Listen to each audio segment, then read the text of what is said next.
미션의 슈퍼인텐던트 총책임자로서 11년간 한인회에서 일하던 그 목사까지 쫓아낸 거예요, 이 박사가. 이런 일이 있어요. 그 현순 목사인가 한데, 현순 목사가 하도 월드와 밑에서 일하다 어려워서, 그 당시에 베티스 돈을 더 주니까 그 교회로 가겠다 그랬어요. 그랬더니 월드만이 붙들고 막 우는 거야. 내가 가면 우리 어떻게 돼. 그래서 그 월드만이 우는데 감명받아서 현순 목사가 다시 한국에 남았다는 얘기예요. 그 정도로 월드만이 한국에서 애쓰는데 이 박사가 그 사람들 다 쫓아낸 거예요. 그래가지고 하와이 한인교회가 둘로 갈려버렸어요. 그래가지고 해가지고 여기 저 12페이지 세컨드 패러그래프의 거의 마지막에 나오는데 무슨 일까지 생각할까? 1926년에 무슨 일이 생긴 것 같아요? 한번 보세요. 1926년에 그러니까 일본 용사관이 항상 하와이에서 한국 사람을 감시했거든요. 근데 1926년부터 그 인텔리전스 서베일런스 감시를 안 스타트했어요. 그러니까 하도 저놈끼리 싸워가지고 힘이 없기 때문에 감시할 값어치가 없다는 거예요. 그래서 일본 영사관이 1920년부터 한인교회에 대해서 어텐션을 보내지 않아요. 뭐 저희끼리 싸워서 힘없는 놈들 우리 일본 정부에 전혀 영향 못 미친다 해가지고 그 정도로 싸웠습니다. 투파. 그리고 하여튼 그렇게 됐어요. 그래서 이 세컨드 해프에는 그래서 이 13페이지에 나오는데 여전히 그 이 미국 성교사가 전해준 미션을 가지고 하는데 또 여전히 그 메서디스트 미션의 영향 속에서 살고 컨서버티브 페이스를 가지는데 네 번째가 뭐냐니까 한국의 종교운동을 기피했는데 다섯 번째는 불행히도 너무 처치 컨플릭트 너무 거기에 깊이 인volve돼서 힘이 약화됐다 이겁니다.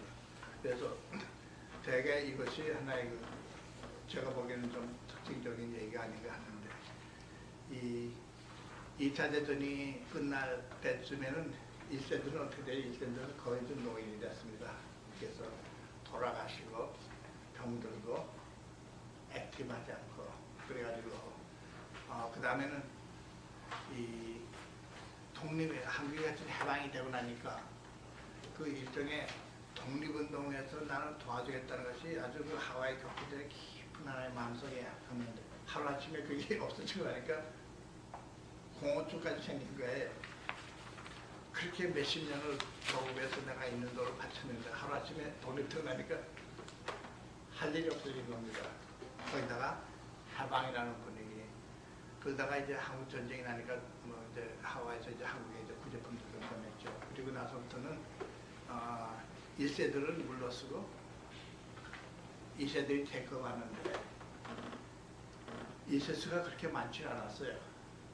하여튼 그래도 이제 2세들이 하다가 60년대에 오면은 리더십이 양쪽에 시야를 합니다. 2세들하고 한국서 온 유학생들, 한국서니까 6.25 이후에 한국서도 하와이 또 오지 않았어요? 그 사람들하고 같이 하다가 1970년대 하면서 완전히 지금의 한인계 65년 한인교회가 흡수해버린다 완전히. 그렇게 없어진 거예요. 그래서 결국 하와이의 그 1세 교회는 결과적으로만 1세 루브에서 있었고 1세가 사라지니까 그 교회도 없어지고 그 다음에는 그저 지금의 65년대에는 한인 교회가 그냥 태국에서 완전히 한국 스타일하고 하와이 그 사람들하고 상관없는 이런 거를 변해버린 겁니다. 그래서 하와이의 역사는 그렇게 끝났다. 근데 이제 그 다음에 이제 이 65년도에 이제 온 건데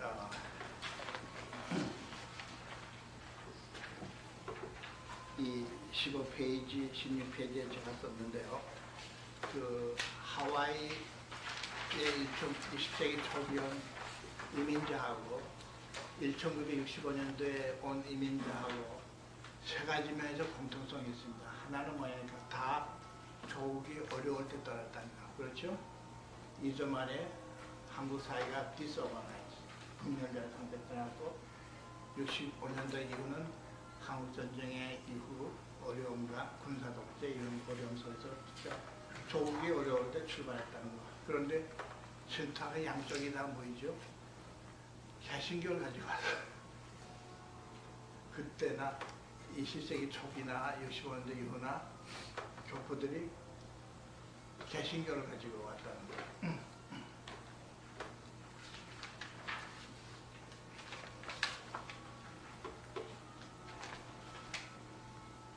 그 다음에 교회를 펠로우 코리안 이미그런트, 순전히 한국 사람끼리만 가지고 했다는 겁니다. 근데 여기 어떻게 보면 뭐 그런 것도 많이 있지만, 그러니까 자기네 에스닉 그룹, 자기네 이미그런트죠. 순전히 교회 활동을 자기네 이미그런트 멤버들하고만 했다는 것이 생각보다 그렇게 많지 않아요. 원래 우리 한번 봅시다. 지금 중국 사람들하면 중국 개신교를 봐도 다 중국 사람들, 그 사람들 중국 사람인데 이게 맨다린하고 캔토니스하고 랭귀지가 달라가지고 약간의 에스닉 차이를 느껴요. 거기다가 이 새들은 영어.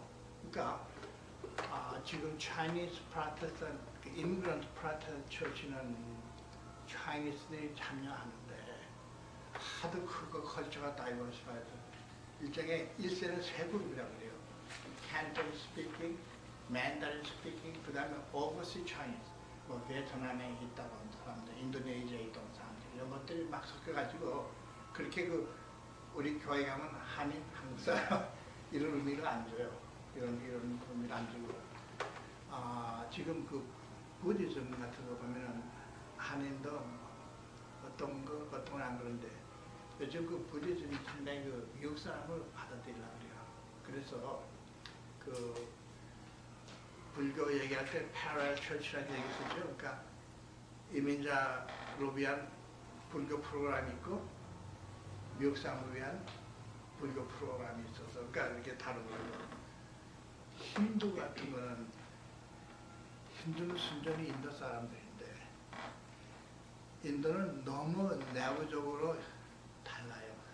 이 지방 저 지방 뭐 굉장히 복잡해요. 힌두는 거기다가 힌두 자체의 그 믿는 신이 달라요. 이 지방에서는 힌두교 중에 이런 신을 믿고 저 지방에서는 저런 신을 믿고, 그래가지고 완전히 에스닉 디비전이 큽니다.